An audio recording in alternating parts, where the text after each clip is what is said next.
കൊട്ടിക്കലാശത്തിന്റെ വിവരങ്ങളുമായി ഞങ്ങളുടെ പ്രതിനിധികൾ വീണ്ടും വിവിധ മണ്ഡലങ്ങളിൽ നിന്നും ചേരുന്നു. ഷാജഹാൻ ഉണ്ട് ആലപ്പുഴയിൽ നിന്നും. ഷാജഹാൻ, എങ്ങനെയായിരുന്നു ആലപ്പുഴയിലെ കൊട്ടിക്കലാശം?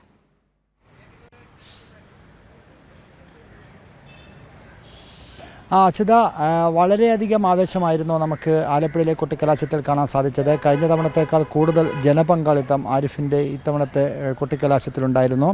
ആരിഫിൻ്റെയും അതോടൊപ്പം തന്നെ UDF സ്ഥാനാർത്ഥിയുടേതും ആലപ്പുഴ നഗരത്തിൻ്റെ ഹൃദയഭാഗത്ത് തന്നെയായിരുന്നു. രണ്ട് സ്ഥലങ്ങളിൽ, ഒരു സ്ഥലത്ത് തന്നെ രണ്ടായിട്ട് തിരിഞ്ഞായിരുന്നു.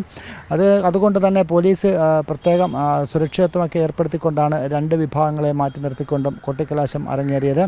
ഏതാണ്ട് 3 മണി മുതൽ തന്നെ കൊട്ടിക്കലാശത്തിൻ്റെ ഒരു ആവേശം നമുക്ക് കാണാൻ സാധിച്ചു. ഓരോ പ്രദേശങ്ങൾ കേന്ദ്രീകരിച്ച് ബൈക്കുകളിലും മറ്റു വാഹനങ്ങളിലുമൊക്കെയായിട്ട് നഗരഹൃദയത്തിലേക്ക് ഒഴുകിയെത്തുകയായിരുന്നു. ഏതാണ്ട് 5:30 മണിക്ക് ശേഷമാണ് LDF സ്ഥാനാർത്ഥി അതോടൊപ്പം അമ്പലപ്പുഴ MLA H. സലാം അടക്കമുള്ളവർ ഈ കൊട്ടിക്കലാശം നടക്കുന്ന വേദിയിലേക്ക് എത്തിയത്. ആ സമയം വലിയ ഒരു ആവേശം നമുക്ക് പ്രവർത്തകരുടെയും അതോടൊപ്പം തന്നെ നേതാക്കളുടെയും ഇടയിൽ നിന്നും കാണാൻ സാധിച്ചു. അത്രത്തോളം ആവേശം നിറഞ്ഞ ഒരു കൊട്ടിക്കലാശമാണ് നമുക്ക് ആലപ്പുഴ മണ്ഡലത്തിൻ്റെ കാണാൻ സാധിച്ചത്. സമാനമായ രീതിയിലാണ് മാവേലിക്കര മണ്ഡലത്തിലും കൊട്ടിക്കലാശം നടന്നത്. ചെങ്ങന്നൂരിലായിരുന്നു മാവേലിക്കര മണ്ഡലത്തിലെ ഇടതുപക്ഷ സ്ഥാനാർത്ഥി അരുൺകുമാറിൻ്റെ കൊട്ടിക്കലാശം നടന്നത്. രാവിലെ അദ്ദേഹം മാവേലിക്കരയിൽ നിന്നും അദ്ദേഹത്തിൻ്റെ ഓപ്പൺ ജീപ്പിലുള്ള സ്വീകരണ യോഗങ്ങളും പ്രതികരണ യോഗങ്ങളും ഒക്കെ തന്നെ വളരെ വാശിയോടുകൂടി തന്നെ പ്രവർത്തകരോടൊപ്പം നടന്നിരുന്നു. കുട്ടനാട്, ചങ്ങനാശ്ശേരി അടക്കമുള്ള മണ്ഡലങ്ങളിലൂടെ ഉച്ചയ്ക്ക് ശേഷം അദ്ദേഹം ചെങ്ങന്നൂർ നഗരത്തിൽ എത്തിച്ചേരുകയായിരുന്നു.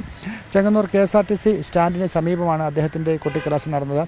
എന്തായാലും കഴിഞ്ഞ തവണ ഉണ്ടായിരുന്നതിനേക്കാൾ വലിയ ഒരു ആത്മവിശ്വാസവും ആവേശവുമാണ് നമുക്ക് ഇത്തവണ ആലപ്പുഴയിൽ നടന്ന ആലപ്പുഴയിലെ 2 മണ്ഡലങ്ങളെയും, അതായത് മാവേലിക്കരയിലെയും ആലപ്പുഴ മണ്ഡലത്തിലെയും കൊട്ടിക്കലാശങ്ങളിൽ കാണാൻ സാധിച്ചത്. അസ്ലാം.